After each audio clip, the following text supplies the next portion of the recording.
policy kasama po dyan. So it's not going to be only yung usual na mga passenger-based public transport, pero yung pong mga economic-based tulad ng mga trucks, delivery, motorcycles ay sasama po sa tigil pasada. It is unclear for now how many members of the coalition will stop operating. Also tomorrow, Transport Group Riston will hold a protest against the non-stop pump price increases in Metro Manila and different provinces. Now, as drivers brace for another round of fuel price hikes tomorrow, the government is also set to deliver its promised fuel subsidy. The Transportation Department says the payout will begin with jeepney drivers, but others will have to wait a little bit longer. More from Amor Santos. Jeepney drivers get first crack at the fuel subsidy. Transport officials say 6,500 pesos will be credited to their Pantawid Pasada cards beginning March 15th. Nakahanda naman po yung card eh. Hindi ko po alam kung may laman. Malaki tulong na sana kung paabot pa karating sa amin. Hindi pa naabot ang operator. Pagsamantala ng 6.5 na yan, ay paano naman susunod na araw? Tataas at tataas yan. Parang baliwala rin yan. Napupuno lang yung tangke pero hindi nyo makukontrol yung pagtaas. While the payout is sure for drivers of four-wheeled vehicles, it's still unclear how much tricycle drivers and delivery riders will get. Within this week and next week, kasama na po yung card production and card distribution. Kasama na po yung downloading of funds. Tricycles is easy. We've done that in the past. Official data shows of more than 377,000 beneficiaries, less than a third or 113,000 are drivers of tricycles and delivery services. But there are millions of tricycle drivers nationwide. Officials say they will work with local government units on cash aid for tricycle drivers. Dapat sir makakuha kami kasi para-parehas naman kami nagagamit ng gasolina eh. Napakahirap po talaga. Kung mayroon man, napakalaking tulong po sa amin yun. If world oil prices hit $140 per barrel due to the Ukraine-Russia conflict, energy officials say gasoline could sell for 87 pesos per liter and over 81 pesos for diesel. Consumers are feeling the pinch with higher prices of basic goods and commodities, and soon to follow a further rise in electricity bills according to power distributor Meralco. A number of sectors have called for a quick fix, suspending taxes on fuel, but the government has rejected it. This will translate to significant foregone revenues, and this will be detrimental to our recovery and long-term growth. However, Mr. Chair, the government remains ready to provide targeted relief assistance and support to address the impact of the oil price hike for affected sectors. Amor Santos, CNN Philippines. The Energy Department, meanwhile, says it is planning to hit the brakes on fuel excise taxes, even as economic managers earlier rejected the idea. Energy Chief Alfonso Cusi says President Duterte is also calling for a special meeting tomorrow to address the spiraling fuel costs. We're discussing that, no? Sa amin, ako, sinabi ko noon, let's suspend excise tax. That is from our perspective on the sa fuel, no? But again, looking at the bigger picture, pag nagmi-meeting po kami, siyempre binabalanse po natin sa mga pangangailangan. Ito pong excise tax na ito, ginagamit, hindi lang marami pinagagamitan po ito, no? Social services. Social services, everything. So, binabalanse po yon. Cusi is pushing for a staggered fuel price hike, although oil companies are not keen on the idea.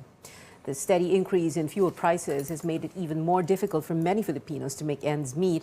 Now, a labor group has filed a petition with the Metro Manila Wage Board for a hefty minimum wage hike. Chrissy Di Matulak reports. Raymond is a delivery courier. He gets 537 pesos per day, the minimum wage in Metro Manila. His company also gives him gas allowance and other incentives based on the number of deliveries. He says his monthly take-home still falls short of covering his expenses. Pag sahod man, bayad sa utang, kulang pa rin talaga.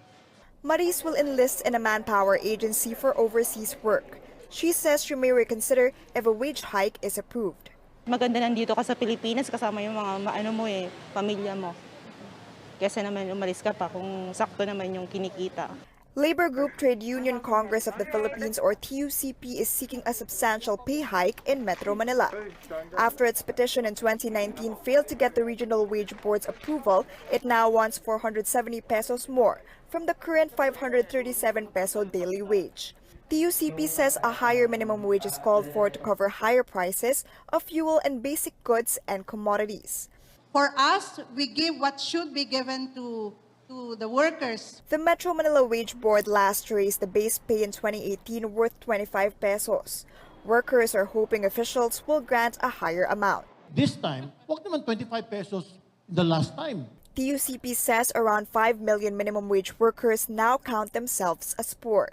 But this early, employers say small companies may have difficulty paying more to their workers since they are still recovering from the pandemic. Walang remedyo pa, especially para doon sa micro kung hindi tumulong ang gobyerno. Directly doon sa mga empleyado or doon sa mga kumpanya. Otherwise, hindi kaya talagang bayaran ng mga micro-enterprises yung increased minimum wage. The employers group says a number of laborers are in the so-called informal sector that don't receive minimum wage, like drivers, street vendors, farmers, and fisher folk. Labor Chief Sylvester Rebello earlier asked wage boards to speed up the review of the minimum wage. He says he expects recommendations before end April. Chrissy De Matulak, CNN Philippines. Now, what should consumers do to cope with the unabated fuel and commodity price increases? One expert weighs in on how to spend money wisely. Our Stanley Gahete reports. Health worker Vilma Morales earns less than 10,000 pesos per month. She allots 1,500 pesos for food, which could only last 4 days for her family. Kahit sabihin mong piso, 2 piso, nakakaapekto pa rin yun sa mga kita ng bawat pamilya. Dahil dyan sa pagtaas, noon hindi ako nakakautang, ngayon kailangan mangutang. Worker Joanne allots 2,000 pesos for groceries for 2-week consumption. Yung iba po na kailangan ko, hindi ko na nabibili. So, mas pina-priority ko na lang po yung talagang kailangan ko na araw-araw kong ginagamit. Meanwhile, businessman June Pasco has a 6-figure salary, but the price hikes also affect his finances. Even I am the owner of the company, mabigat ang panahon ngayon. Wala na ako nasisave kasi yung mga tao ko, I need to help my people. People from all walks of life are affected by the economic crisis. The question is, what should they do to survive? According to a financial expert, it is important to spend and save properly regardless of how much money one makes. Issue of prioritization, ano ba yung priority natin? Then doon ka mag-a-adjust along the way. Although kahit na sabihin mo maliliit na amount yan, nag-a-add up din yan, makakatulong din yan. Chongson also says Filipinos need to track their expenses and make sure that their income is bigger than their spending. Example, pagkain. Mas mahal ang baboy kaysa sa giniling na baboy. Parehong baboy yan, pero hindi pareho yung cost. Magbabawas ka ng mga, ano mo yun, mga sugar products, kasi medyo mahal yun. O sige, fix ang salary mo. Pero ano pa yung mga pwede mong idagdag? Gumawa ka ng side hustle or sa salita na iba, rumakat ka ng konti. Chongson adds Filipinos also need to improve their financial literacy to break the cycle of poverty and to survive economic downturn. Wala tayong mga gawa sa ekonomiya, no? Pero may magagawa tayo sa ating pangsariling ekonomiya. Wake up call sa atin to para maalala natin na sa susunod na magkaroon ng crisis, mas ready tayo. Stanley Gahete, CNN Philippines. We're still monitoring the war in Eastern Europe. Diplomatic talks are set to take place yet again between Ukrainian and Russian officials today. Ukraine believes it will get concrete results this time around. It says Russia has become, quote, much more sensitive to the Ukrainian position. Russian troops, however, are doing the opposite on the ground. 35 people were killed, while 130 were injured after they fired missiles near the city of Lviv on Sunday. Russia also asked China for military aid, which U.S. officials say was concerning. With Russia expanding its offensive, the Foreign Affairs Department appeals to the remaining Filipinos in Ukraine to go home. Over 200 Filipinos have returned to the country, while around 70 are awaiting repatriation. The Foreign Affairs Department has summoned Chinese Ambassador Wang Xilian over the Chinese Navy's illegal incursion in the Sulu Sea. The agency says a Chinese Navy vessel entered Philippine waters without permission from January 29 to February 1st. The vessel reached Palawan's Cuyo group of islands and Apo Island in Mindoro, claiming it was exercising innocent passage. But the DFA says it violated the country's sovereignty as it continued its activities in Philippine waters despite being directed to leave. The Chinese Embassy in Manila says it will issue a proper response on the matter. Coming up less than 2 months before the Filipino votes, presidential candidate Bongbong Marcos and his running mate Sara Duterte are still the frontrunners in the recent Pulse Asia survey. And good news, James Lee fans. The actor-singer reveals he won't be staying in the United States for good. More when we return.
Welcome back. Presidential candidate Bongbong Marcos and his running mate Sara Duterte are still leading in the latest Pulse Asia survey 56 days before the Filipino votes. Marcos got 60% voter preference in the survey conducted from February 18 to 23. He has a wide lead over Vice President Leni Robredo, who got 15%. Unlike the January survey, Manila Mayor Isko Moreno and Senator Manny Pacquiao are no longer tied with 10% and 8% respectively. Senator Ping Lacson rounded up the top 5 with 2%. The Marcos campaign says negative campaigning against their candidate was not able to erode the trust of the Filipino people, while the Robredo camp notes the latest Pulse Asia survey was held before her record-breaking rallies all over the country in recent weeks. The chairman of Moreno's political party, Acción Democrático, claims the latest Pulse Asia survey does not match the Manila Bulletin study that shows Marcos is losing support while Moreno is consistently gaining ground. Pacquiao dismisses the results of the latest survey as mind conditioning. He's confident he will get the votes of the D and E classes, even if the survey showed Marcos is the top choice of voters from these population groups. No survey respondent from the National Capital Region chose Pacquiao as their preferred president. Zero, grabe. Sino kaya maniwala na? Dapat tinanong nila yung baka yung mga mayayaman lang tinanong nila. Hindi nila tinanong yung mga mahihirap na tao. Kahit siruhin pa nila ako Luzon, Visayas, in Mindanao. Hindi pa rin ako matitinag. Yan? Mind conditioning sa taong bayan. Among the vice presidential hopefuls, Davao City Mayor Sara Duterte is in the lead with 53%, higher than the 50% she got last January. Senate President Tito Soto suffered a 5% drop to 24% in the latest survey. Senator Kiko Pangilinan got 11%, Dr. Willie Ong 6%, ang Buhay Party List Representative Lito Atienza 1%. The survey was conducted through face-to-face interviews with 2,400 registered voters. It has a 2% error margin. President Duterte floats 3 specific traits he wants to see in his successor, although he refuses to endorse any candidate. An official of his party, PDP Laban, believes no other hopeful fits the bill aside from Vice President Leni Robredo. Trisha Terada tells us why in this report. President Rodrigo Duterte says Filipinos must choose a chief executive who is compassionate, decisive, and a good judge of character. He would also prefer a lawyer to lead the country. Among the 10 presidential candidates, only Vice President Leni Robredo and Jose Montemayor Jr. are lawyers. For PDP Laban executive and Eastern Samar Governor Ben Evardone, it was, quote, a virtual endorsement of Robredo. Based on the qualifications set by President Duterte, Evardone announced support for Robredo on Monday. In a statement, Evardone said he welcomes and supports the high bar set by the president for his successor. He added there is only one decisive and compassionate lawyer among the candidates, and that is Robredo. But the PDP Laban faction led by Energy Secretary Alfonso Cusi tells CNN Philippines The Source the party is not endorsing any presidential candidate, at least for now. He says the president is not talking about a candidate in particular. He's talking about certain qualities of the president. I mean, certain qualities of a would-be president. No? Ganda, mas abogado, compassionate, no po, naging mayor, yun ang mga sinasabi niya. But I think that qualities hindi naman makita sa isang tao. Sino ba yung lawyer na naging mayor, compassionate, they're putting it all together. No individual would have that kind of qualification by himself. I think he was not referring to anybody, parang wish list na yun. Amid speculations that the president is virtually endorsing Robredo, political analyst Mon Casiple says anything is possible at this point, but he thinks Mr. Duterte is still not endorsing anyone for now. Yung sinabi na hindi naman out of this world eh. Yung pagiging abogado at saka yung mga iba pang mga qualifications na sinabi niya, tingin ko mas galing sa karanasan niya mismo bilang presidente. Baka appreciation niya siguro kung ano na yung kalagayan ng bansa ngayon, no? Casiple says the president's endorsement will be a huge boost to any candidate, considering his high ratings at the twilight of his term. But Casiple doubts it would be a deciding factor since voters choose bets who pass public scrutiny. For now, President Duterte has not endorsed any candidate. He previously said he would only endorse one if he sees a pressing need. Trisha Terada, CNN Philippines. Vice President Leni Robredo also gets the endorsement of Bulacan Governor Daniel Fernando. Now, this comes 2 days after the team of Bongbong Marcos belied the Robredo campaign statement she has secured Fernando's support. Back in 2016, Robredo lost to Marcos by almost 200,000 votes in the country's 5th most vote-rich province. Pwede naman po na hindi mag-endorse si Governor Daniel. Pwede naman na lumaro na lang siya sa iba't ibang mga kandidato. Pero yung pagpapasya na ang tutulungan isang kandidato na kagaya ko na hindi pa nangunguna sa service. Pagpapakita ng pagdesisyon na walang alintana sa epekto sa sariling kandidatura. Pero yung mas tinitingnan yung katatagan ng loob at pagmamahal sa kanyang loob. Senator Ping Lacson reveals a mediator from the Robredo campaign has recently asked him to withdraw from the presidential race.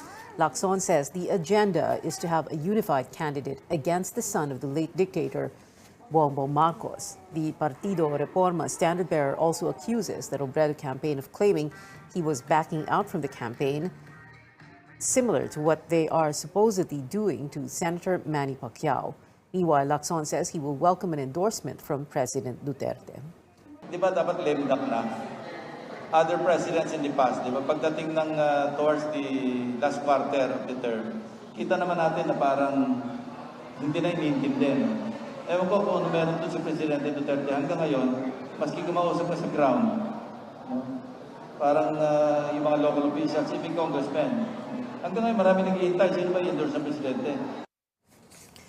Manila Mayor Isko Moreno and his running mate Dr. Willie Ong woo voters in the Bicol region. They held a campaign rally in Sorsogon City today. Moreno said he would try to go to Robredo's hometown of Naga City if his schedule permits. Meanwhile, the external vice president of Acción Democrático, Attorney Bo Rocco, says his family supports Moreno's candidacy. Bo is the son of the late former Senator Raul Roco, who established Acción Democrático in the late 1990s. Bongbong Marcos will not attend the Commission on Elections presidential debate this Saturday. That's according to his chief of staff and spokesperson, Vic Rodriguez, who said Marcos will be with his supporters on March 19th. 9 presidential candidates are set to attend the event.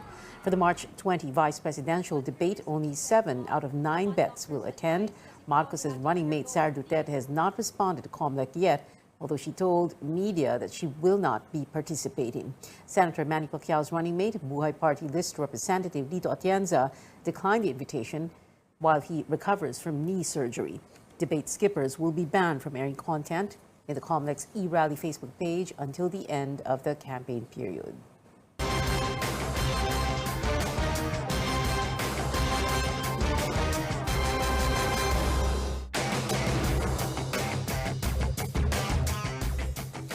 The second COVID-19 vaccine for children in the country, the Food and Drug Administration has approved Sinovac for emergency use on minors 6 to 17 years old. The Health Department says it will meet with experts for the pediatric vaccination guidelines. It adds the government has Sinovac doses in stock since the dosage for children and adults are the same. Infectious disease specialist Dr. Ron Jean Solante says the Chinese-made vaccine is 74% effective against infection, 90% against hospitalization, and 100% against ICU admission and death. Solante is part of the vaccine experts panel that reviewed Sinovac's data. The adverse reaction most common is pain at injection site and tenderness, but majority are grade 1 only. So there are no severe adverse reaction that led to death or related to the vaccine. We know that there are mothers who are hesitant to have their children vaccinated with Pfizer. No?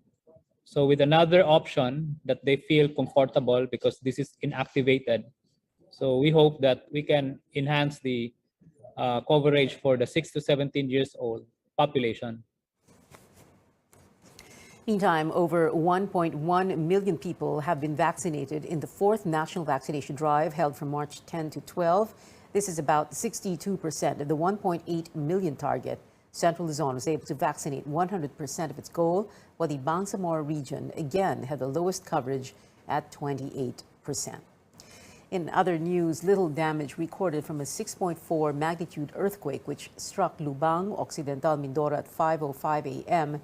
Mayor Mike Orellani said only 2 homes or houses in the municipality were damaged. No casualties reported. Intensity 3 was felt in 7 areas, including Olongapo City and Tagaytay, Cavite. PHIVOLCS recorded over 180 aftershocks in Lubang.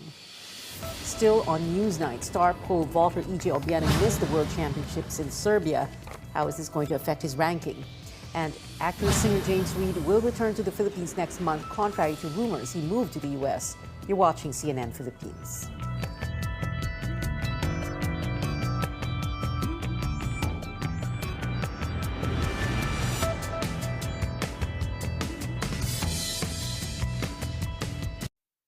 Pwedeng i-repair at i-protect ang sensitive teeth. Mabisa ang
You're watching Newsnight on CNN Philippines. E.J. Obiena, the world's number 5 in men's pole vault rankings, is disappointed with points lost from missing the World Indoor Championships in Serbia. Obiena told CNN Philippines he could have gotten an extra 100 to 200 points from the event. But TAFA did not endorse the Olympian in major tournaments this year because of a financial spat. In response, Puwersa ng Bayaning Atleta Party List Representative Jericho Nograles says the Sports Commission should defund the association. And LeBron James claims a milestone that is a first in the NBA. The Lakers star surpassed 10,000 points, 10,000 rebounds, and 10,000 assists. LeBron already scored over 30,000 points, but he entered the 10K club after making his 10,000th career assist in Sunday night's Phoenix Suns game. On to another sports legend, Tom Brady reveals he's heading back to the field just over a month since announcing his retirement. The NFL quarterback said on social media that he will come back for his 23rd season because he still has unfinished business. Another homecoming to look forward to, this time for James Reid, the actor-singer clarifying he did not move to the U.S. for good despite rumors and will be back by April. James says he only flew to Los Angeles, California for music collaborations. I came out here to work on music, meet a lot of people, try and see what doors I can open, make a name for myself out here and make Filipinos proud. For this year, focusing on music. And, I'm also excited to get back home. I'll be signing 4 artists to Careless Music, my music label, and we'll be releasing a lot of music. Last Friday, the artist released a remix of his 2021 track Hello, featuring JB of K-pop group GOT7 and Taiwanese American rapper OZ. And that is it for now. Join me again on news.ph at 7 p.m. I'm Pia Hontiveros for Newsnight, where we go above and beyond the headlines.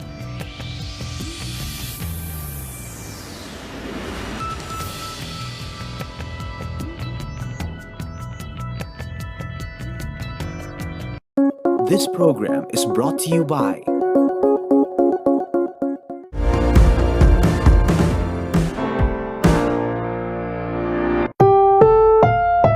This program is rated PG. It contains themes and scenes which may not be suitable for very young audiences. Parental guidance is advised.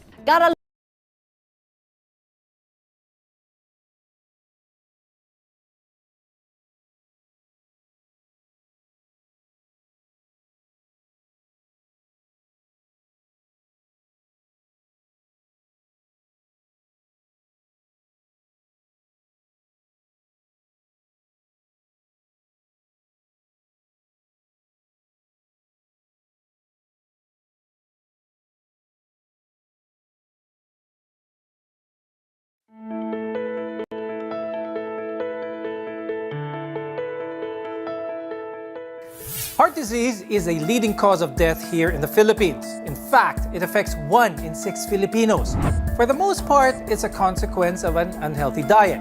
But it's never too late to adopt healthier habits in order to take good care of our hearts. On the program today, we'll talk about practical and effective ways to live a heart-healthy lifestyle. I'm Dr. Freddy Gomez, and welcome to MedTalk Health Talk on CNN Philippines.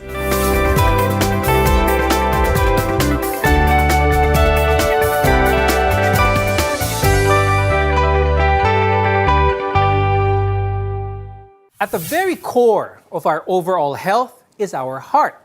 Our guests are here today to give us tips on how to keep it healthy. With us is Dr. Gilbert Villela. He's the president of the Philippine Heart Association and the director for education and research of the Philippine Heart Center. Also with us is Coach Jay Garcia, who is a medical exercise specialist of Coach Jay Wellness. Early on the show, we mentioned that Filipinos are vulnerable to heart disease. And one of the main reasons for this is an unhealthy diet. I'll start the conversation with Dr. Gibo. What is it about the Filipino diet that puts us at high risk for heart disease? The Filipino diet comes from the culture from Spain and China. The Spain is oily and the China is salty. Oil plus salt equals cardiovascular disease, equals hypertension, equals diabetes. Kapag masyado kang marami na kain na oil, this will cause an inflammation in your arteries, making it very stiff and hard. That's why the heart will get a hard time pumping blood through it. You explained to us what happens to the heart when we have an unhealthy diet. But I think one of the cultural reasons, like what you said, apart from that, is there's a gap between when a person eats unhealthily and when they feel the symptoms. I think this is also one of the reasons why people who eat unhealthily do so continuously also because they don't really feel any symptoms right away. Is eating unhealthily going to catch up with us eventually if we continue to do this? Yes, especially if you take an excess of sugar and excess of oil also. Because these things, these foodstuffs, will stimulate a lot of insulin production from our body. Kasi di ba ang insulin ang nag-metabolize ng sugar mo tsaka ng oils mo.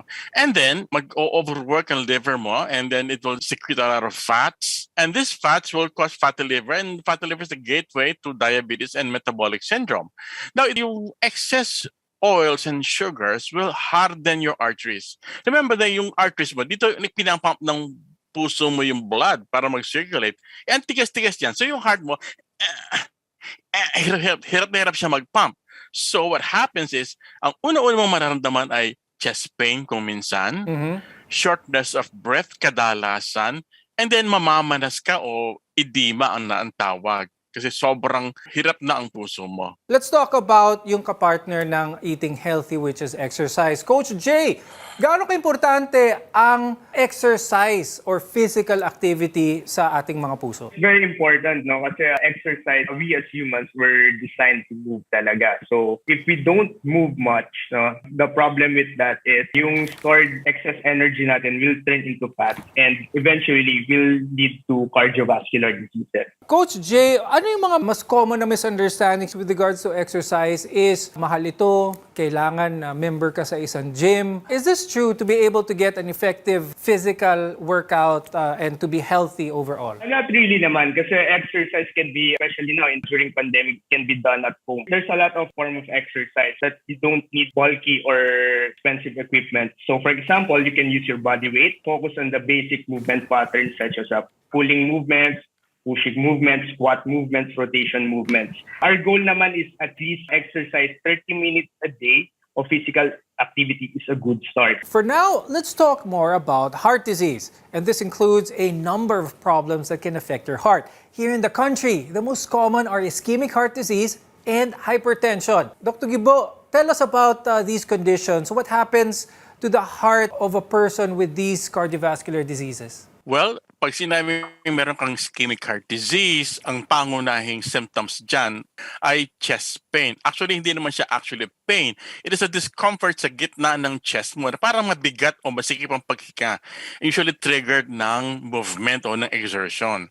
Usually, ang hypertension naman, hindi naman siya heart disease, pero it is a risk factor for ischemic heart disease. Pag mataas ang blood pressure mo, in a few years, pag hindi mo control yun, you will have ischemic heart disease. Why? Because ang hypertension will stimulate obstruction or pagbabara ng iyong mga ugat. Ang ischemic heart disease, sa Tagalog yan, baradong ugat mo sa iyong puso. Yung supply ng dugo sa iyong puso ay nagbabara. Kaya hinihingal ka, namamanas ka, sumasakit ang dibdib mo, napapagod ka. Akala mo mataba ka lang o akala mo wala kang exercise, wala kang condition. But you are really sick with heart disease. With hypertension, it is a risk factor for ischemic heart disease. Ngunit maraming may hypertension, Doc Gibo, na walang nararamdaman na simptomas which prevents them from seeing a doctor. Bakit kaya ganun, Doc Gibo? Ang taas ng high blood, wala naman siyang nararamdaman sintomas. What's your advice for people like those? Kung ikaw ay 1, lalaki, 2, nakisigarilyo, 3, more than 60 or 65 years old, 4, ikaw ay merong diabetes, 5, ikaw ay mataas ang cholesterol, 6, may lahi ka ng high blood o sakit sa puso, and 7, pag ikaw ay obese o napakataba, dapat nagmamonitor ka ng blood pressure every day, twice a day. Anong gagamitin pang monitor ng BP sa bahay mo? Ang advice and guidelines, hindi pwedeng manual kasi mali daw yun. Ang mas accurate ay yung digital blood pressure monitor na nabibili sa mga drugstores. Kinakabit dito sa upper arm, hindi pwede sa wrist or sa thumb, dapat sa upper arm. You have to monitor your blood pressure twice a day, before breakfast and before supper. ang cut-off mo, dapat hindi ka lalagpas ng 135/82. Huwag kang lalagpas doon sa bahay. Pag lumalagpas ka lagi doon, punta ka sa doktor mo. Something is wrong. Now, the two main risk factors for heart attacks are cholesterol as well as mataas na blood pressure. When we return, we'll talk about what to avoid to keep them in check. You're watching Med Talk Health Talk, your partner in healthcare.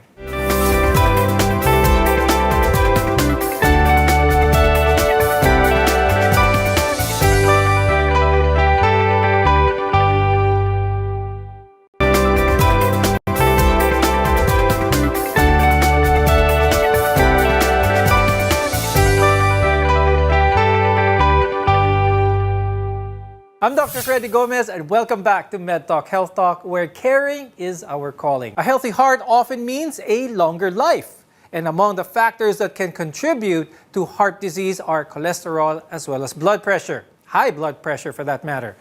And embracing a healthy lifestyle can help manage the two and in turn, keep your heart strong. Can we lose extra weight and be healthy purely from healthy eating alone? Walang weights, walang cardio. It can be done, but in the long run, it has to be a combination of both. Kasi what tends, your body kasi settles for, it looks always for equilibrium.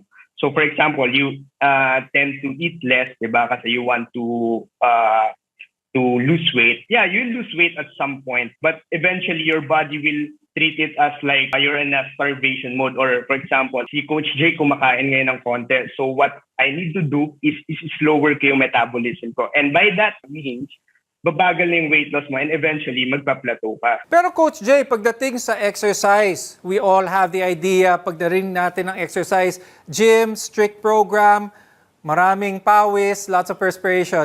But just being more active, increasing physical movement like taking the stairs on the way down after work, some studies say is enough to create a change in one's overall health. Totoo ba to, Coach Jay? Can we see significant results in our health with small changes in how active we are? Yes, it's true. Kasi the main goal is here is to create a long-term habit or long-term goal. So some of us kasi we tend to start an exercise program, then we commit it for it like ng mga 1 week or 2 weeks lang. So kasi nga, we tend to do it too soon, too intense, kung ano yung nakikita natin sa mga workout videos, sa mga friends natin. So basically, what we need to do is to build a habit. What are some of the diagnostic tests available here in the Philippines that a cardiologist would request for those who are feeling symptoms of heart disease? And ano naman yung mga practical tests done for those who are not feeling any significant symptoms but would like a general idea of their overall heart health? You better check your blood chemistry, including blood sugar, lipid profile, and then you could test. Also, yung liver function test mo. Now, pag ikaw yung nag-chest pain na, you must go to a cardiologist or to a doctor to have your ECG taken. Probably you will also need some x-ray to rule out any pulmonary disease causing the chest pain. And then you will have to have an echocardiogram para mas malalim ang tingin ng doktor mo para makita talaga anatomically anong nangyayari sa loob ng puso mo. And then if the physician sees na ikaw mukhang ischemic heart disease talaga, baka mag-request siya ng treadmill stress test. Now let's shift the conversation a little bit back to the diet, specifically fats, cholesterol. Because if you're experiencing high cholesterol levels, avoiding saturated fats and switching them out for healthier options can reduce that number and improve your heart health. What are some of the foods na common dito sa Pilipinas that contain high amounts of saturated fats? Explain to us further yung impact ng mga pagkain na ito with our health as well as our wellness. Cholesterol is not always bad. Your body needs it to build cells, make vitamins, and other hormones. So, ang sources of your cholesterol will be your liver. So, it makes the cholesterol that you need. Then the remainder will comes from the food, specifically animal-based food such as your meat and dairy products. So yun yung tinatawag nating dietary cholesterol.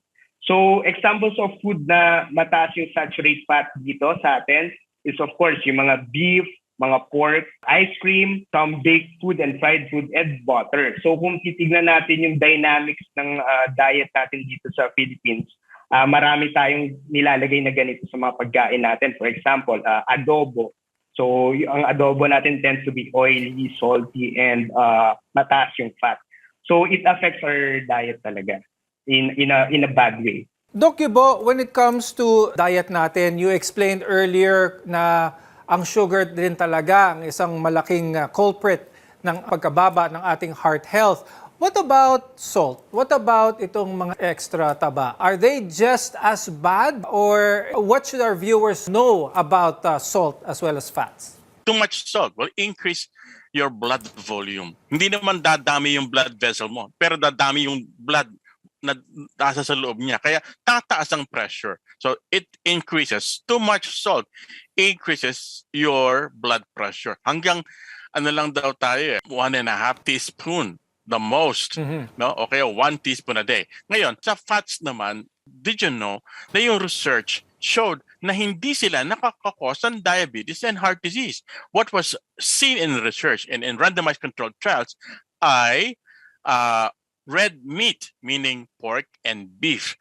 Lalo na yung processed. Pero yung unprocessed pork and beef, they're fine. You can eat them siguro mga once or twice a week.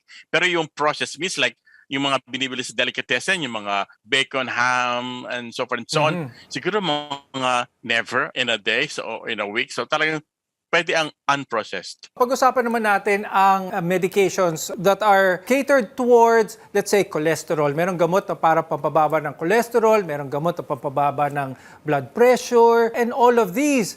Are these ways in which some people see this as a way, umiinom naman ako ng gamot, pwede ko naman i-continue kainin yung mga pagkain na gusto ko na mataas sa taba, mataas sa asin. Umiinom naman ako ng maintenance ko at gamot. What's the risk with this type of thinking? Actually, gusto namin itama ngayon. Nung umpisa siguro, no? Nung unang pisang gumagawa ng gamot, ang medicine para sa hypertension at para sa cholesterol, ang purpose nila talaga is to decrease the level of BP and to decrease the level of bad cholesterol. However, ngayon, those medicines are not meant to just decrease the number, but to improve your health, to prevent disease. Ibig sabihin, pag niresita ka ng doktor mo, kahit ang normal ng gamot sa pampababa ng cholesterol, blood pressure, kahit ang normal ang BP mo at normal na ang bad cholesterol mo, you have to continue because ang ginagamot na niya, hindi yung laboratory mo, kundi yung ugat mong nababarahan. Kaya you have to continue them. Now, eating well doesn't mean having to give up your favorite foods, but your favorite recipes can easily be adapted into a healthier alternative. More on this when we return. Your health is our mission here on MedTalk Health Talk.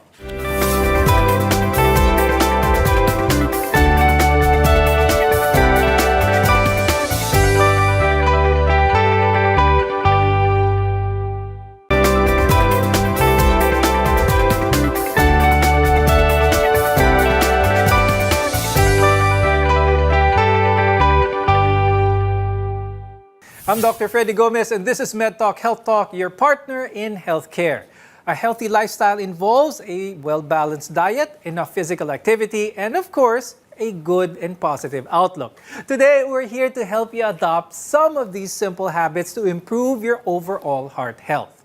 Now, when we hear the term diet, we often think it requires giving up our favorite food completely or investing in expensive ingredients.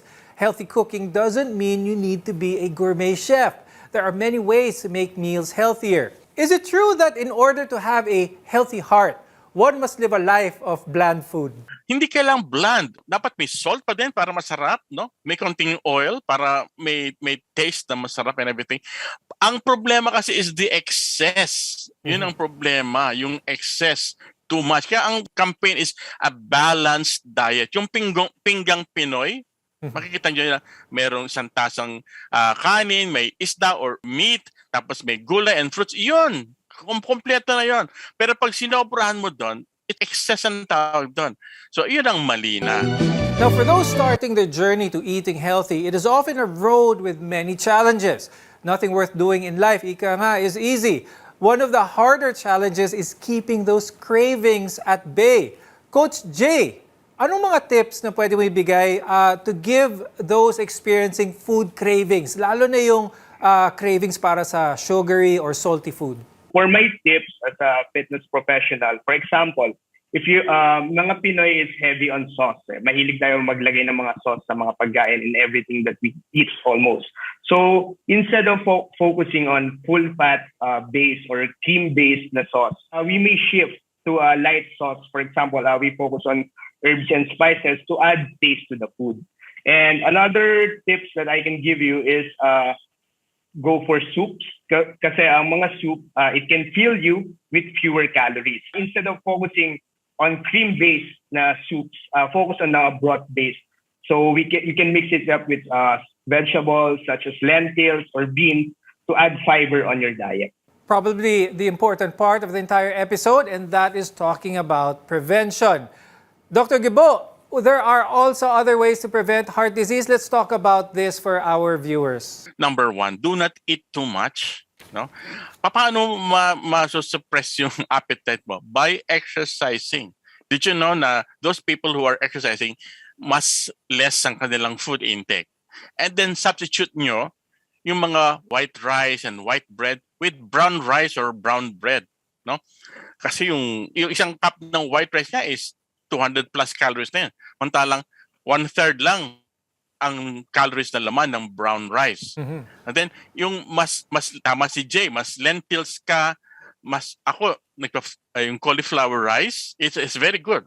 And then kung mag-uulam ka, white meat ang pipilian mo. Monday to Friday white meat, meaning fish and chicken. And then siguro sa weekend pwede kang mag-red meat, isang meal na pork o isang meal na beef to prevent excess naman ang bawal.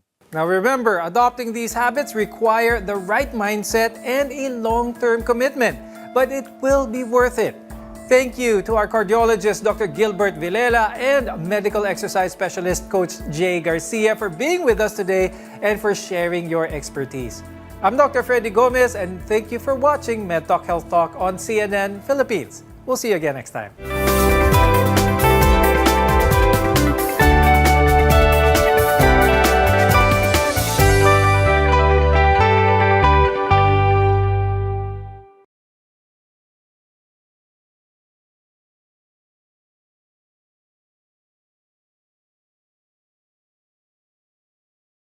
Followed by MedTalk Health Talk.